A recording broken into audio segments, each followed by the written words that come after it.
She walked into the courtroom, wearing a red dress meant for a gala, not a divorce hearing. Jessica Vance didn't just want Mark Kensington's money.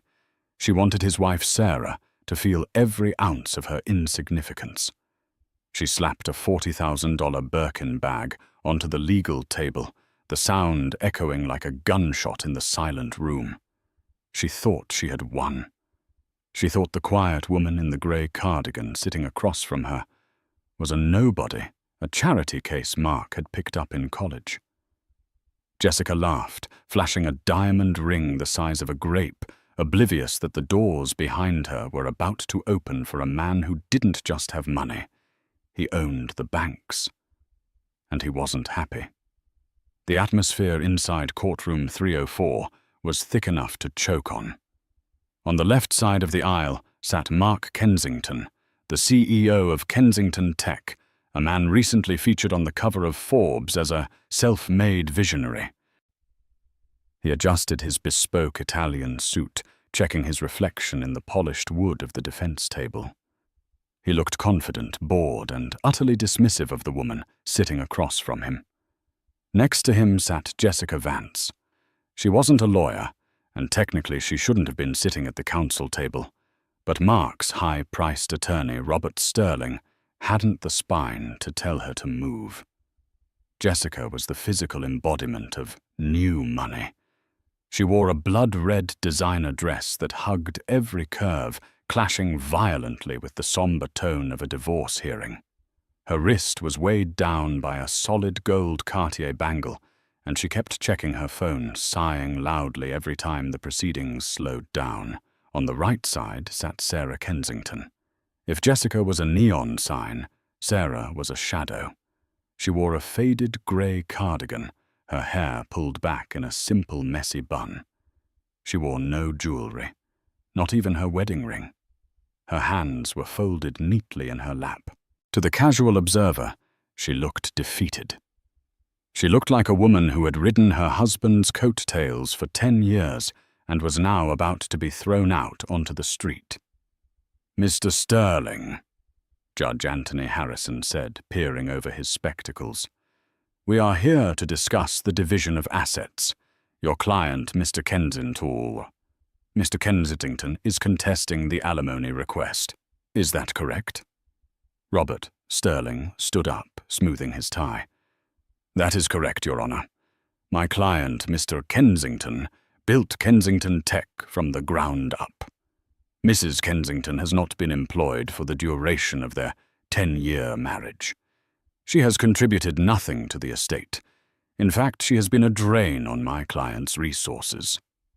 Mark smirked, leaning back in his chair. He didn't even look at Sarah. "A drain?" Judge Harrison asked, raising an eyebrow. "They have been married for a decade, Counselor. New York is an equitable distribution state." "Financial contribution, Your Honor," Sterling pressed. "She brought zero capital into the marriage. She has no family connections, no inheritance, and no career. Mr. Kensington believes that the prenuptial agreement, though currently contested by opposing counsel, should stand. She gets the apartment in Queens and $50,000. That is generous." $50,000. Mark was worth $3 billion. Jessica Vance couldn't help herself. She let out a sharp, derisive laugh.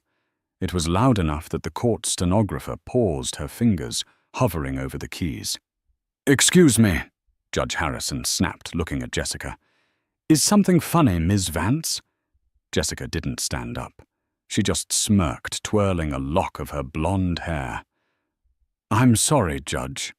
It's just $50,000. That wouldn't even cover the catering for the engagement party Mark and I are planning. It's just funny thinking she expects to live on that." The courtroom went silent.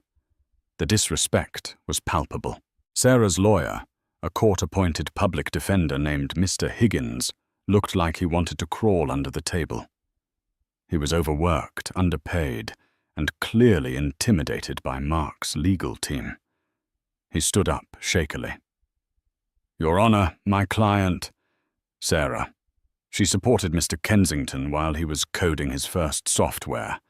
She worked 2 jobs as a waitress. Waitress money, Jessica whispered loudly to Mark, giggling. Cute.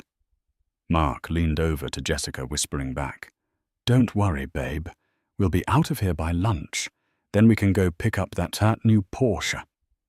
Sarah finally looked up. Her eyes weren't wet with tears. They were cold. They were a shade of blue that usually belonged to glaciers.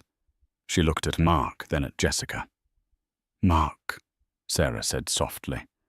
Her voice was quiet, but it carried a strange authority that cut through the murmuring. Address the bench, not the defendant, Sterling barked. Sarah ignored him. Mark, are you sure you want to do this? I offered you a clean break. I didn't ask for half. I didn't ask for the company. I just asked for you to respect the time we spent together. Mark scoffed. Respect Sarah, look at you. You're a mouse. You've always been a mouse. I need a lioness.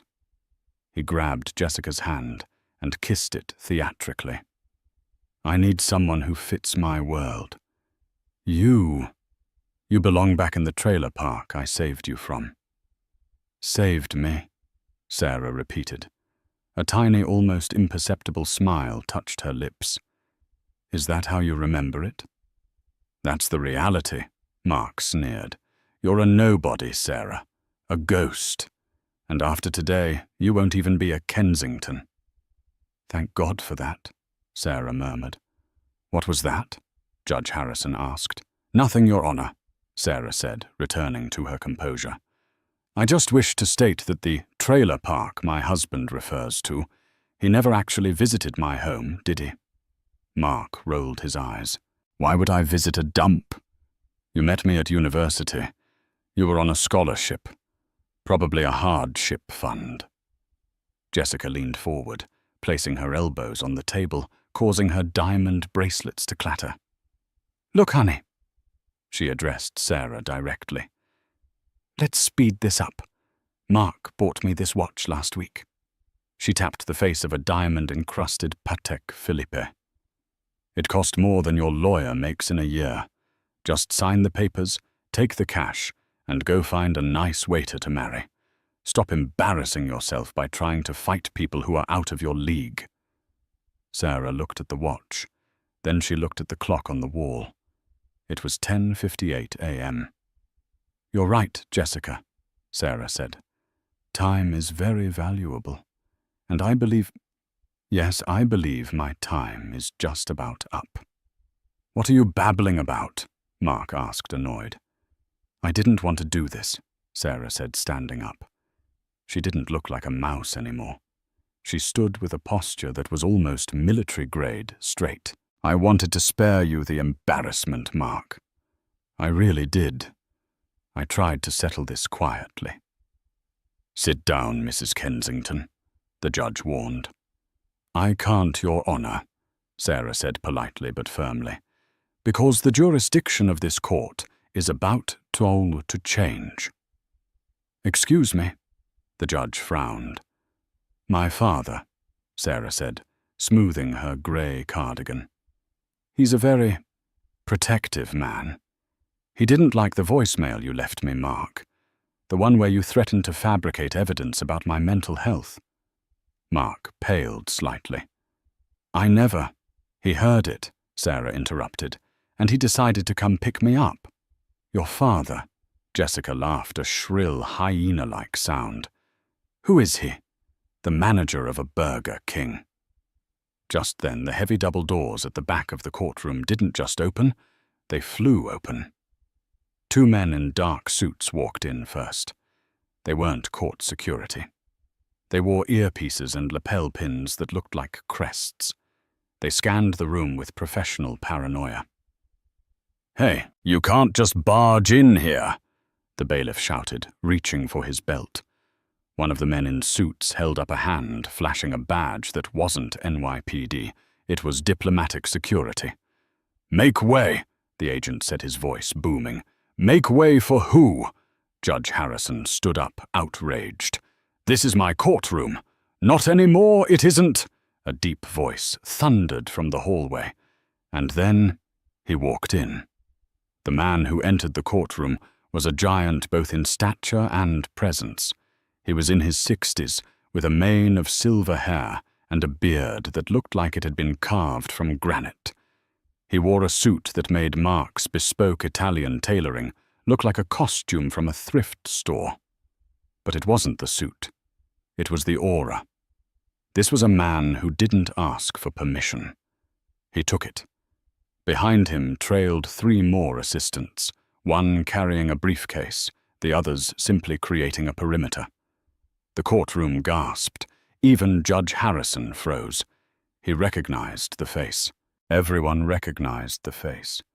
He wasn't a movie star, and he wasn't a politician. He was bigger. "That's—" Mark's lawyer, Sterling, dropped his pen. His mouth hung open. "That's Alexander Vane." Jessica blinked, confused. "Who? Alexander Vane?" Mark whispered, the color draining from his face faster than water down a drain. "The King of Steel. Vane Industries. He owns half the shipping lines in Europe. He's the unofficial monarch of the Mediterranean economy." Alexander Vane didn't look at the judge. He didn't look at Mark. He walked straight toward the defense table, his heavy footsteps echoing on the floorboards. He stopped in front of Sarah. The room held its breath. Was he here to sue someone? Was he lost? Sarah sighed, looking at the giant man. "Papa, I told you I could handle it." "Papa." The word hung in the air, heavy and impossible. Jessica Vance's jaw literally dropped. She looked from the billionaire tycoon to the woman in the grey cardigan. "Papa," she squeaked. Alexander Vane looked down at Sarah, his hard expression softening instantly. He took her hand and kissed her forehead. "I know you wanted to handle it, Sarai, but when I hear that a little rodent is trying to steal my daughter's dignity, I tend to get on a plane." He turned slowly, his body rotating like a tank turret, until he was facing Mark and Jessica. The temperature in the room seemed to drop 10 degrees. Alexander Vane's eyes were the same blue as Sarah's, but where hers were glaciers, his were flamethrowers. "So," Alexander said, his voice a low rumble that vibrated in Mark's chest, "this is the visionary." Mark stood up, his legs shaking. Mr. Vane, I had no idea." "Sit down," Alexander commanded. It wasn't a shout. It was an order. Mark sat down so hard the chair creaked. Alexander walked over to the plaintiff's table. He looked at Jessica. He looked at her red dress. He looked at the Birkin bag on the table. He looked at the Patek Philippe watch. He laughed. It was a dry, terrifying sound. "Nice watch," Alexander said. "I have a factory in Geneva that makes the internal springs for those. We sell them by the bucket." Jessica pulled her hand back as if she'd been burned. She tried to muster some of her earlier arrogance. I don't know who you think you are, but this is a private legal matter." "Private?" Alexander turned to the judge. "Your Honor, I apologize for the interruption. I am Alexander Vane, Sovereign Prince of Montverda. My daughter, Princess Sarai Vane, or Sarah, as she prefers to be called in this country, has been living under an assumed identity for her own protection and desire for a normal life." "Princess?" The judge sat down slowly. "Yes," Alexander continued. "And since my daughter is a member of the Royal House of Montverda and holds a diplomatic passport which she has graciously chosen not to use until now, this court has a conflict of interest." Mark looked at Sarah. You're a princess. But the loans, the student debt, Sarah stood up, walking to stand beside her father. She looked at Mark with pity. I took out loans because I wanted to know what it felt like to struggle, Mark. To build something real. I paid off your first business loan with my trust fund allowance, not waitress tips. I just didn't want to bruise your ego. You paid the seed money, Mark stammered. $200,000, Sarah said calmly. I routed it through an anonymous angel investor. That was me, Mark. I bought your first servers. Jessica felt sick. The room was spinning. She looked at Mark. You said she was poor. You said she was a leech. I thought she was, Mark yelled back, panic setting in. Mr. Sterling, Alexander Vane said, addressing Mark's lawyer. I suggest you look at the financial disclosures again, specifically the ones my legal team is filing right now in the federal court. One of Alexander's assistants stepped forward and dropped a thick stack of documents onto Mark's table. Thud. What is this? Sterling asked, his hands trembling as he opened the folder. That, Alexander said, is a record of fraud. You see, Mark, when you marry a woman under false pretenses, that's one thing. But when you use her money she secretly gave you to buy assets that you then hide in offshore accounts to avoid taxes, well, that becomes a federal crime. Mark's face went grey.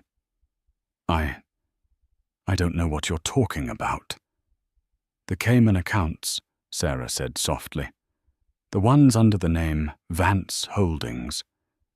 You named your shell companies after your mistress while we were still married, Mark. Did you really think my family's forensic accountants wouldn't find them? Jessica gasped. You put my name on illegal accounts. Mark turned on Jessica. Shut up. You wanted the money. You wanted the lifestyle. Silence. Judge Harrison banged his gavel, though he looked thoroughly entertained. Alexander Vane leaned in close to Mark. He placed both hands on the table, leaning his massive weight forward. You flaunted your wealth, boy. You humiliated my daughter. You thought you were a king because you sold some software. Alexander smiled, and it was the scariest thing Jessica had ever seen.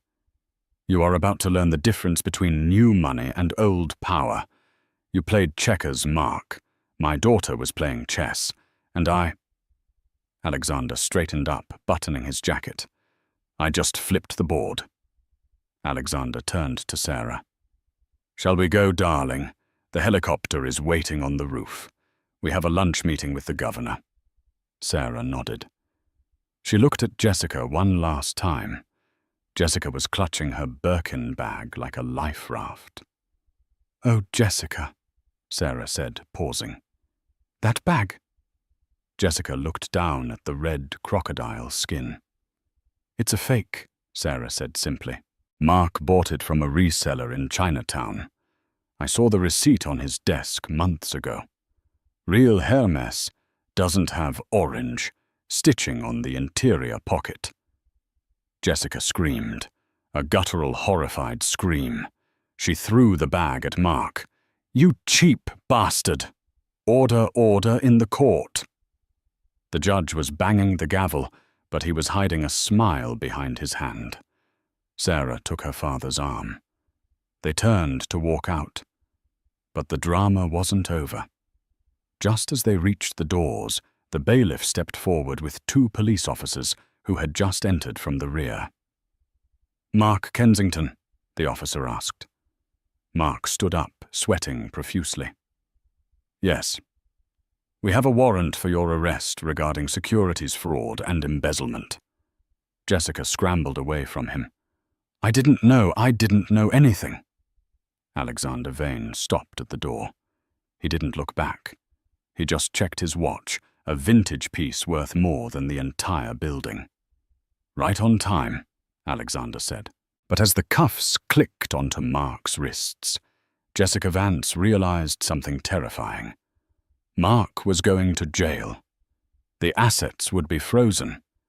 She had quit her job, given up her apartment, and burned her bridges for this man. She was alone. And she had just insulted a princess. Sarah paused. She turned back, looking at Jessica. "Jessica!" Sarah called out. Jessica looked up, tears streaming down her face, mascara ruining her cheeks.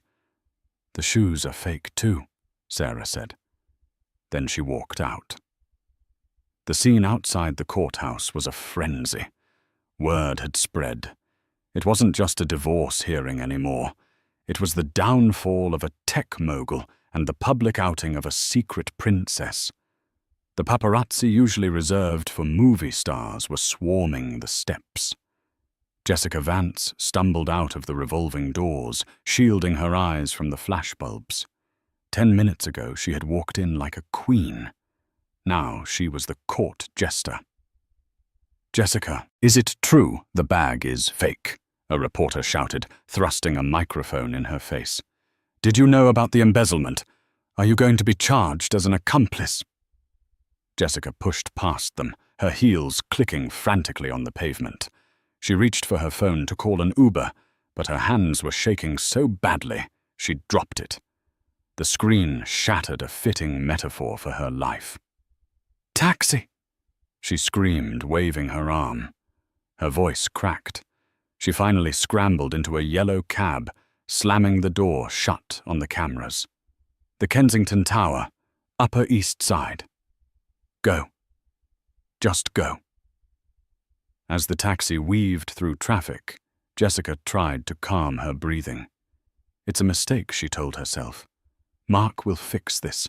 He always fixes it. He has lawyers. He has millions." She pulled out her wallet and looked at the black American Express card Mark had given her as an allowance. She needed to buy a flight, maybe to Paris, just until this blew over. She tried to book a ticket on her cracked phone screen. Transaction declined. She stared at the screen. She tried again. Card inactive. Contact issuer. "No," she whispered. "No, no, no." She tried her own debit card. It had a balance of maybe $300, enough for a motel, not a flight to Europe. The taxi screeched to a halt in front of the Kensington Tower.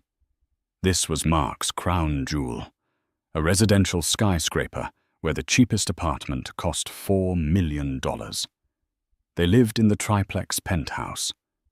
Jessica threw a crumpled $20 bill at the driver, all the cash she had, and ran toward the gold-plated revolving doors. She needed to get to the safe in the bedroom. There was cash there, jewelry. The real stuff, not the fakes Sarah had humiliated her with. But the revolving door didn't move.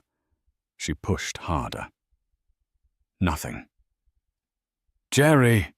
she yelled, banging on the glass. She saw the doorman, a man in his 50s named Jerry, standing inside. She had treated Jerry like dirt for 2 years. She never tipped him at Christmas.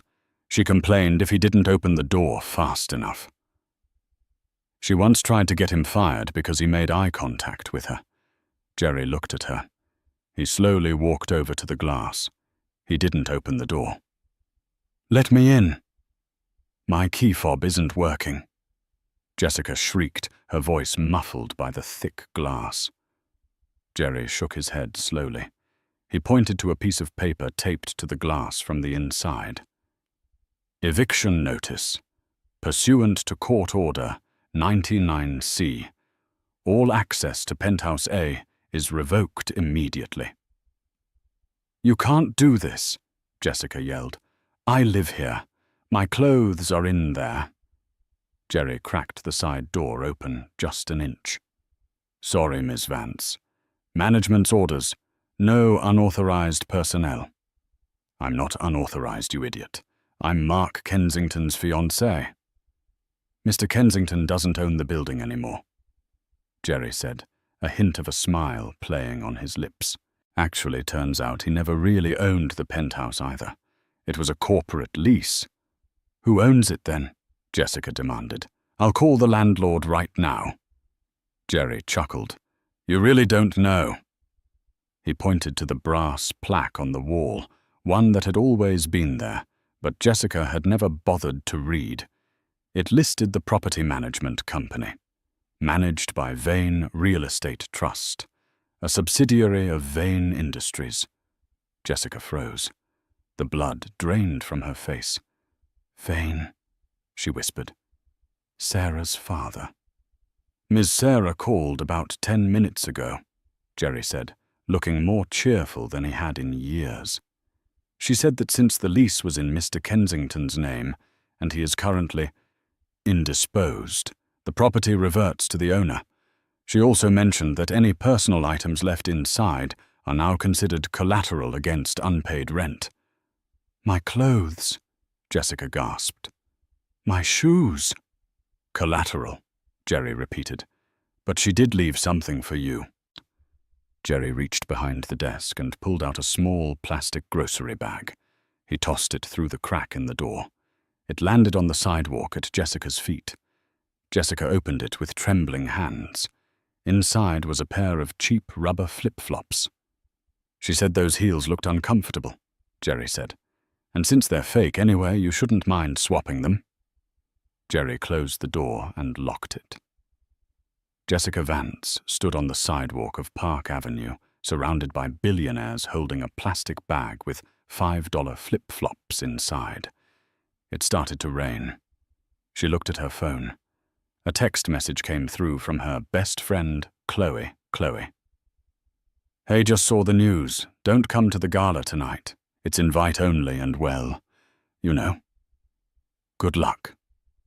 Jessica sank to her knees on the wet concrete. The city was loud, but her world was silent. She had played the game of status, and she had lost to the woman who owned the board. Mark Kensington was a man who spent $3,000 a month on skin creams. He was a man who required his sheets to be 1,000 thread count Egyptian cotton. Now he was wearing an orange jumpsuit that smelled like industrial bleach and someone else's sweat. He sat in a small concrete room, his wrists handcuffed to a metal table. He had been there for 24 hours. He hadn't slept. He hadn't eaten the bologna sandwich they slid through the slot. The door buzzed and opened. Mark shot up, expecting Robert Sterling, his high-powered attorney. Robert, finally get me out of here. The bail hearing is... Mark stopped. It wasn't Robert Sterling. It was Sarah.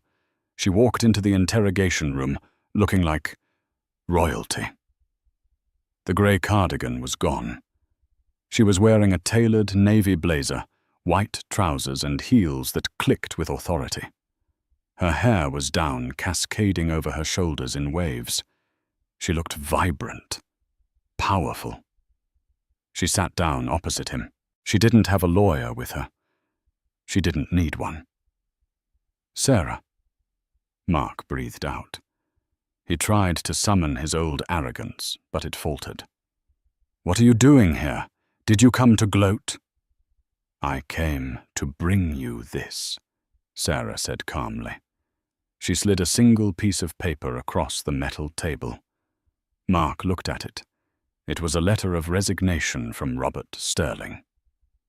He quit, Mark shouted. He can't quit. I paid him a retainer. You paid him with funds from the Kensington Growth Fund, Sarah corrected, which as of yesterday has been frozen by the SEC due to suspected money laundering. Sterling can't accept dirty money, Mark. He'd lose his license, so you currently have no counsel. Mark slumped back in his chair. Sarah, babe, listen, we can fix this. Talk to your dad. Tell him to call off the dogs. I'll give you half. I'll give you 70% of the company. Sarah laughed. It wasn't a cruel laugh, which made it worse. It was a pitying laugh.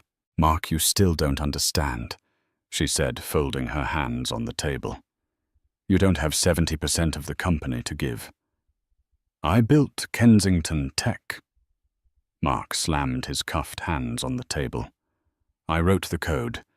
You wrote the front-end interface, Sarah said quietly. Who wrote the back-end algorithm? Mark, who stayed up until 400 a.m., fixing your bugs while you were out networking at bars. Mark went silent. He looked away. I did, Sarah said. And do you remember the angel investor contract, the one you signed 10 years ago for that first $200,000? The Vesta Group, Mark muttered. Yeah. So what?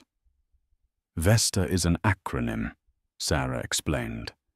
Vane Estate Strategic Tech Assets. It's my private trust, and Clause 14, Section B of that contract states that in the event of the founder's criminal indictment or gross misuse of funds, all intellectual property rights revert to the investor. Mark's eyes widened until the whites showed all around. No, that's standard boilerplate. It's never enforced. It is today, Sarah said. My lawyers executed the clause this morning. I own the code mark. I own the patent. I own the brand. Kensington Tech doesn't exist anymore. By Monday, it will be rebranded as Vane Digital.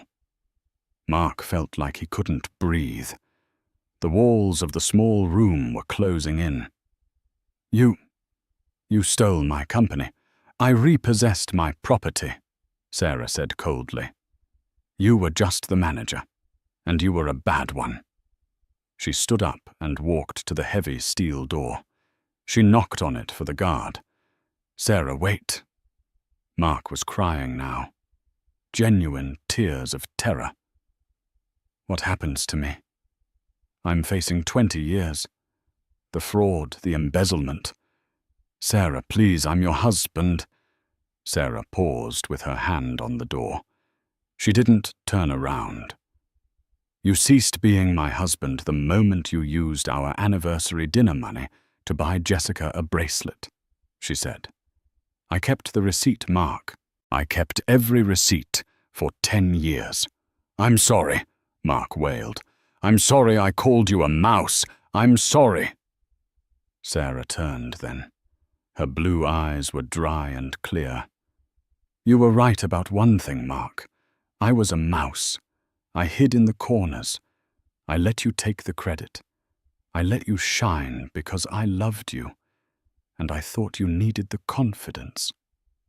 She leaned in close, her voice dropping to a whisper that was louder than a scream. But you forgot what happens when you corner a mouse. You forgot that my father didn't raise a victim. He raised a Vane. And we don't get mad, Mark. We get even. The guard opened the door. Enjoy the trial, Sarah said. I heard the federal prosecutors are looking to make an example out of you. Something about arrogant tech bros being unpopular with juries these days. She walked out into the hallway, the fluorescent lights catching the diamond earrings she was finally wearing again, heirlooms from her grandmother, the late Queen. Mark was left alone in the silence of the cell. He looked down at the metal table where his reflection was distorted and grey. He had wanted a life of drama, of high stakes of royalty. He had gotten exactly what he wished for. Jessica Vance was no longer living in a penthouse overlooking Central Park. She was living in her childhood bedroom in a cramped duplex in the Bronx, surrounded by posters of boy bands she had loved when she was 15. Her father, a retired sanitation worker named Frank, wouldn't even look at her during dinner. The shame of having his daughter splashed across the New York Post as the gold-digging accomplice was too much for him. Jessica sat on her twin bed, staring at her phone. She had been trying to sell her designer clothes on eBay to pay for a lawyer. Ding! A notification popped up.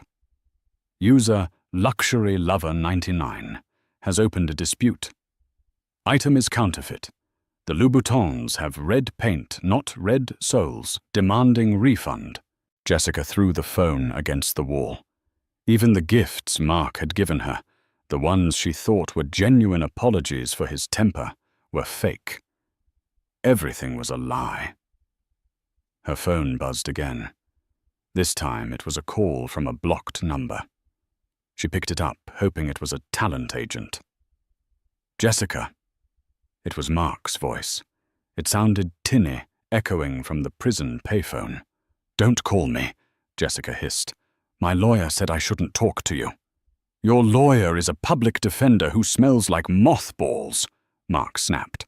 "Listen to me, Jess. We need to get our stories straight. The trial starts in 3 weeks. If we stick together, we can blame the accountant. We can say Sterling set us up." "Sterling resigned," Jessica reminded him. "And the accountant has immunity because he turned state's evidence against you last week." "We can fix it." Mark sounded manic. "I'm writing a memoir in here, The Titan Behind Bars. It's going to be a bestseller. I'll buy you a new car. Just tell the jury that you handled the finances.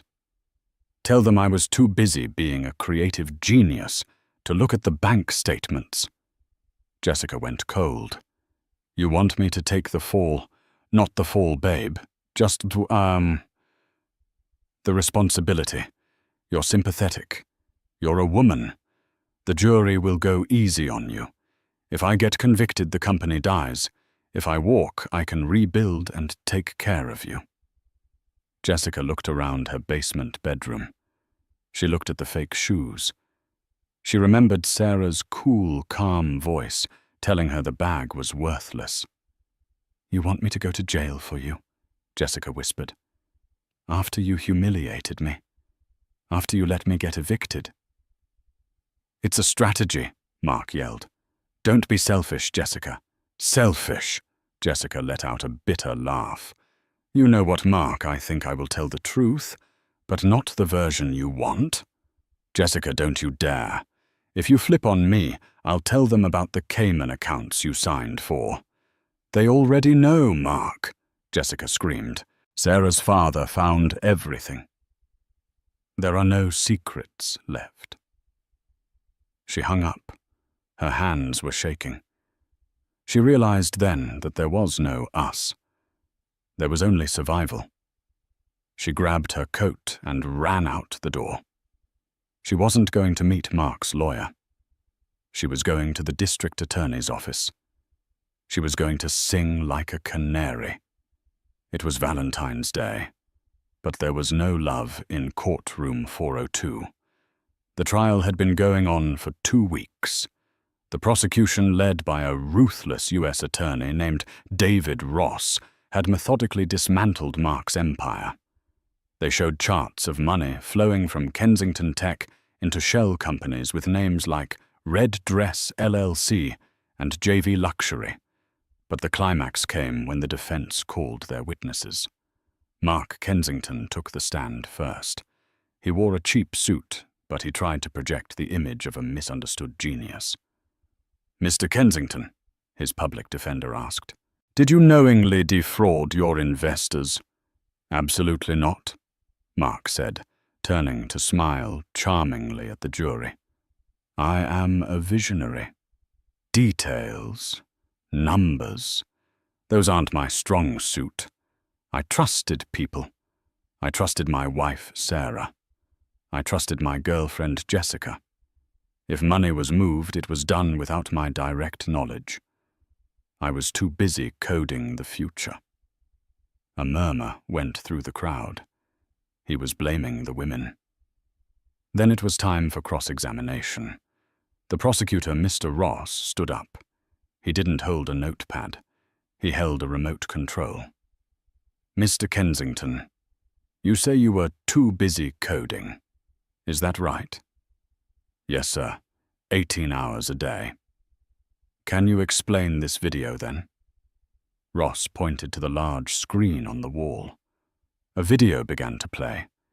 It was security footage from inside the Kensington Tech Executive Suite.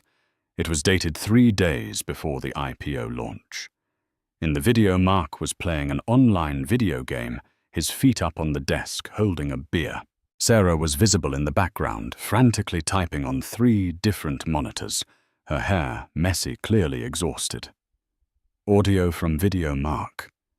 Babe, get me another beer, and finish that patch. If the server crashes, it's on you. Sarah.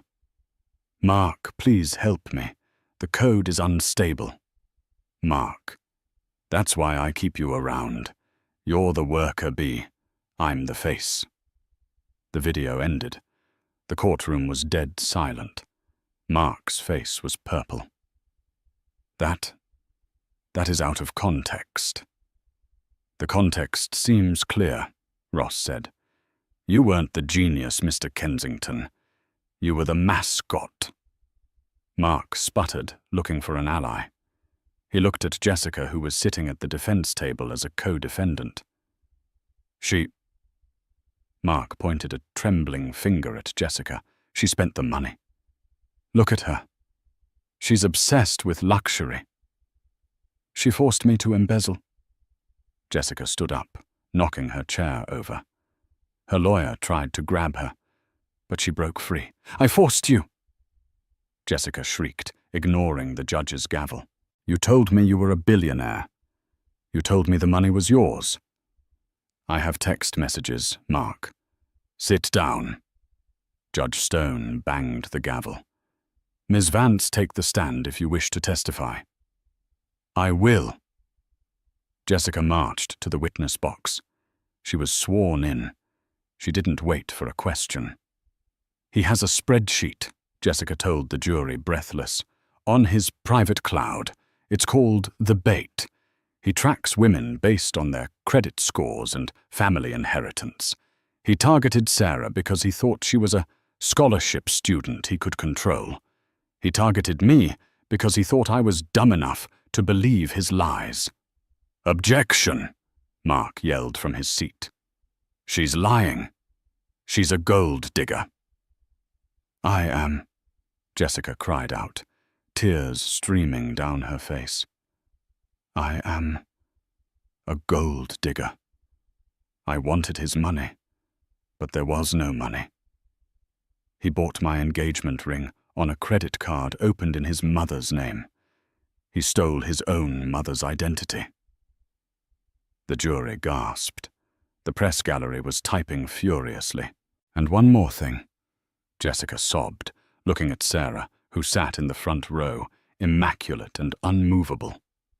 The night before the divorce hearing, Mark tried to hire someone to plant drugs in Sarah's car. The room erupted. Order, order! Judge Stone was shouting. Mark stood up, his eyes wild. You traitor! You promised me Paris! Jessica screamed back. You gave me the Bronx! Sarah Vane watched it all from the gallery. She didn't smile. She didn't frown. She simply watched the two people who had tried to destroy her tear each other apart like starving wolves. Her father, Alexander, leaned over and whispered, Never interrupt your enemy when they are making a mistake. I know, Papa, Sarah whispered back. I'm just enjoying the show. 3 days later, the jury returned. It took them only 2 hours to deliberate. We find the defendant Mark Kensington guilty on all counts. We find the defendant Jessica Vance guilty on all counts. Mark didn't scream this time. He just stared at the wall, catatonic. The visionary was gone. The fraud was exposed. But as the bailiffs led him away to await sentencing, Mark looked back one last time. He saw Sarah standing at the back of the room. She held up a hand, waving slightly. It wasn't a wave of goodbye. It was a wave of dismissal. The King of Steel and his daughter walked out of the courthouse into a waiting fleet of black SUVs, leaving the wreckage of the new money pretenders behind them. The air inside Federal District Courtroom 7B smelled of old wood floor wax and ruined lives. It was the kind of silence that wasn't empty. It was heavy, pressing down on the lungs of everyone present. Mark Kensington sat at the defense table, a ghost of the man who had once graced the cover of Forbes. The bespoke Italian wool suits were a distant memory, Replaced by a ill-fitting charcoal-grey polyester suit his court-appointed lawyer had purchased from a department store clearance rack. It hung loosely on his frame. He had lost nearly 30 pounds in the 6 months he had spent in remand at the Metropolitan Detention Centre. His skin was sallow, his eyes sunken and darting nervously around the room. The confident smirk that had defined his career was gone, replaced by a permanent expression of terror. 3 chairs away sat Jessica Vance. If Mark looked defeated, Jessica looked eroded. The influencer glow was extinguished. Her hair, once a carefully maintained platinum blonde, was now a harsh, brassy yellow, with 3 inches of dark roots, showing a visible timeline of her downfall. She wore a conservative black skirt and a white blouse that was buttoned to her chin, an attempt to look like a librarian rather than the woman who had slapped a fake Birkin bag onto a divorce table. She stared at her hands, refusing to look at Mark, the man who had promised her the world and delivered her a prison cell. The gallery was packed to capacity. Reporters from the New York Times, the Wall Street Journal, and every major tabloid were squeezed onto the wooden benches. Sketch artists were furiously drawing the defendants' miserable expressions. But in the front row, occupying the reserved section, usually meant for victims' families, sat 2 figures who commanded the room without saying a word. Alexander Vane sat like a carved statue of judgment, his arms crossed over his chest. He wore a dark navy suit that likely cost more than the combined annual salaries of the prosecution team. Beside him sat Sarah Vane. She did not look like the mouse Mark had ridiculed. She did not look like the woman in the grey cardigan. She wore a suit of stark, blinding white, sharp-tailored and immaculate. It was a power suit, the kind worn by heads of state. Her hair was pulled back in a sleek, high ponytail that emphasized her high cheekbones and cold sapphire eyes. She sat with her spine straight, her hands resting gently on a leather portfolio. She looked serene. It was the serenity of the executioner before the blade drops. "All rise!" The bailiff bellowed, his voice echoing off the mahogany walls. Judge Marilyn Stone entered. In the legal world, she was known as the Iron Maiden. She didn't believe in rehabilitation for white-collar criminals. She believed in consequences. She took her seat, adjusted her wire-rimmed glasses, and stared down at the 2 defendants. "Mark Kensington." Judge Stone began, her voice dry and scratching like sandpaper. "You stand before this court, convicted of 12 counts of securities fraud, 4 counts of wire fraud, 1 count of embezzlement and obstruction of justice. You created a house of cards, Mr. Kensington.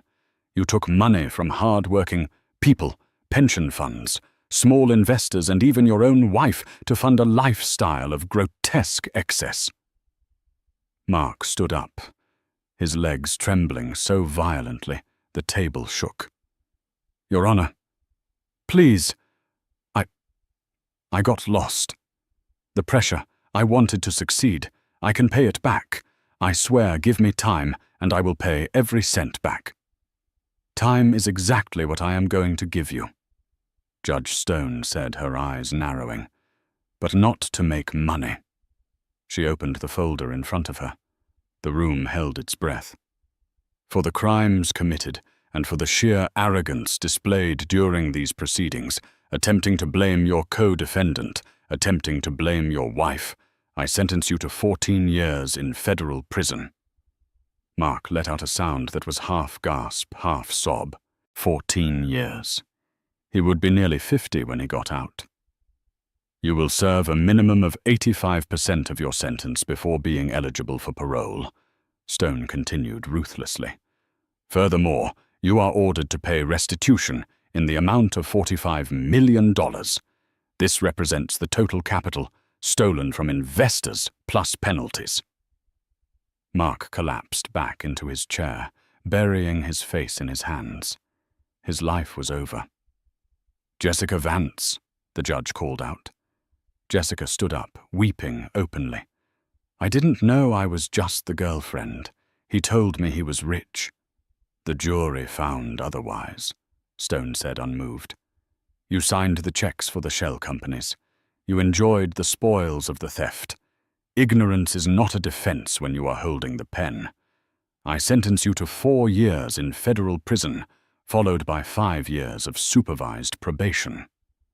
Jessica screamed a shrill, piercing sound that made the reporters wince. "Order!" Stone banged her gavel. "Now, regarding the victim impact statements, I understand the primary victim, Ms. Eravane, wishes to address the court." Sarah stood up. The rustle of her white suit was the only sound in the room. She walked to the podium, her heels clicking with a rhythmic, terrifying precision. She didn't look at the judge immediately. She turned her body slightly facing Mark. Mark looked up. His eyes were wet, red-rimmed, and filled with a desperate, pathetic hope. "Sarah," he whispered loud enough for the front row to hear. "Sarah, please, help me. I was your husband. We had good times, didn't we? You have the power. You can ask for leniency. Please, don't let me die in there." The courtroom watched. Would the princess show mercy? Sarah adjusted the microphone. Her voice was soft, melodic, and utterly chilling. "Your Honor," Sarah said, addressing the bench but keeping her eyes locked on Mark. "Mr. Kensington asks for mercy, based on our history. He claims he was my husband, but a husband is a partner. Mr. Kensington was a parasite." She opened her leather portfolio. "I'm not here to ask for leniency, Your Honor, nor am I here to ask for a harsher sentence. The 14 years are sufficient to remove him from society. I am here to address the matter of restitution." Judge Stone raised an eyebrow. "Go on, Ms. Vane." "The court has ordered Mr. Kensington to pay $45 million to the victims," Sarah stated. "However, as of this morning, there are no other victims." Mark blinked, confused. "What? Over the last 3 weeks?"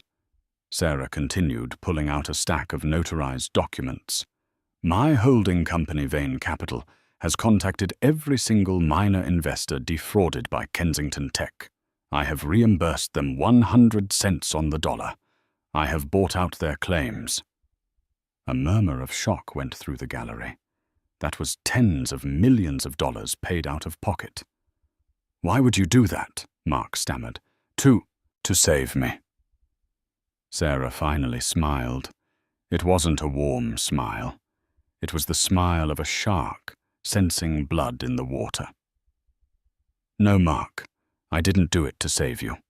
I did it to consolidate the debt."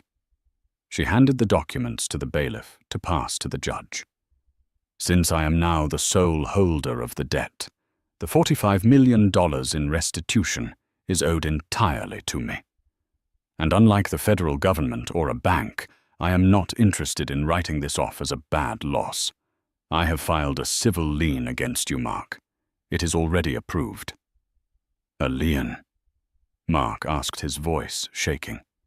"It means," Sarah said, stepping closer to the railing, "that when you walk out of prison in 14 years, you will not be free.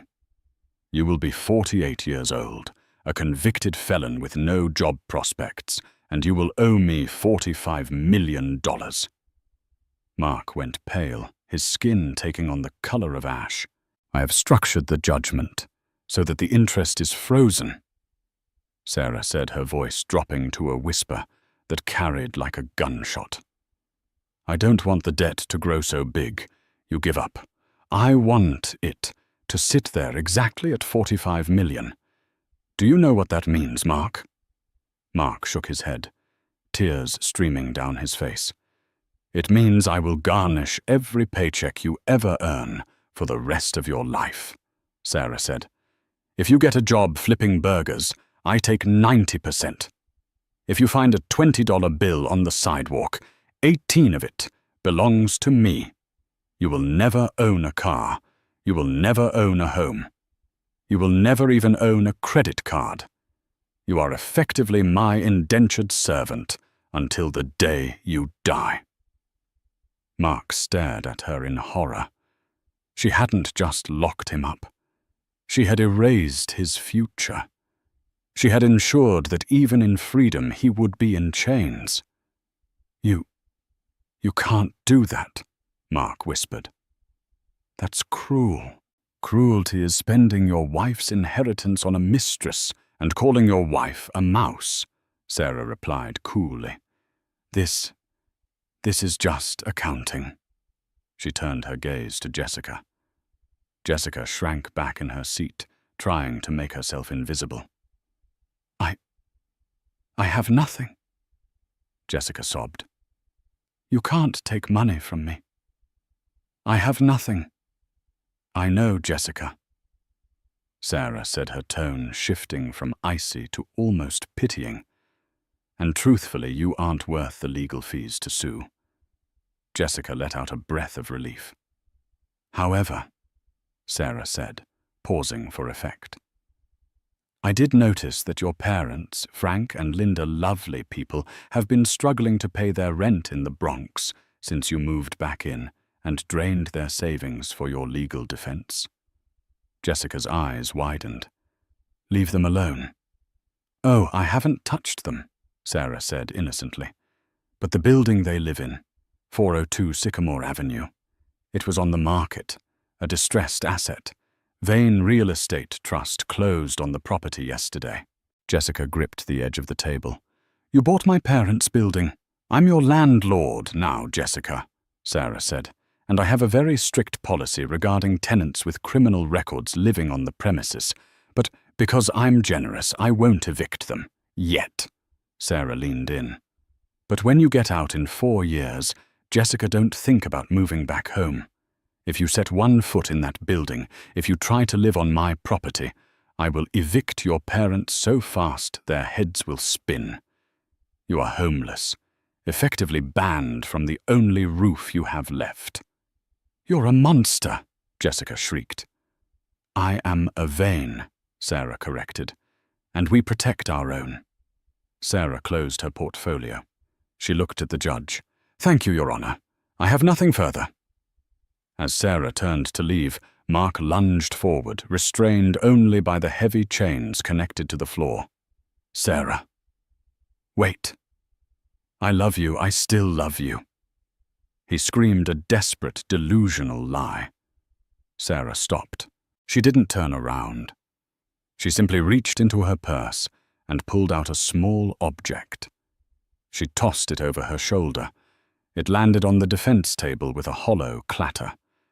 It was a cheap plastic lighter. Burn the memoir, Mark, she said. Nobody wants to read a book by a loser. Alexander Vane stood up, towering over the courtroom. He placed a hand on Sarah's shoulder, shielding her from the cameras that were flashing wildly. They walked down the center aisle, parting the sea of reporters like royalty. Behind them, the sounds of Mark sobbing and Jessica screaming were drowned out by the heavy thud of the courtroom doors closing, sealing their fate forever. 6 months later. The New York Metropolitan Museum of Art was bathed in the glow of 1,000 flashbulbs. It was the night of the Global Tech Innovators Gala. A sleek black limousine pulled up to the red carpet. The door opened, and a hush fell over the crowd. Sarah Vane stepped out. She was breathtaking. She wore a gown of midnight blue velvet, off the shoulder, shimmering with thousands of tiny crystals that looked like the stars. Around her neck sat the Vane sapphires, a necklace that hadn't been seen in public for 50 years. She didn't walk with her head down. She didn't hide in a grey cardigan. She walked with the grace of a woman who had walked through fire and come out made of steel. Ms. Vane, Ms. Vane.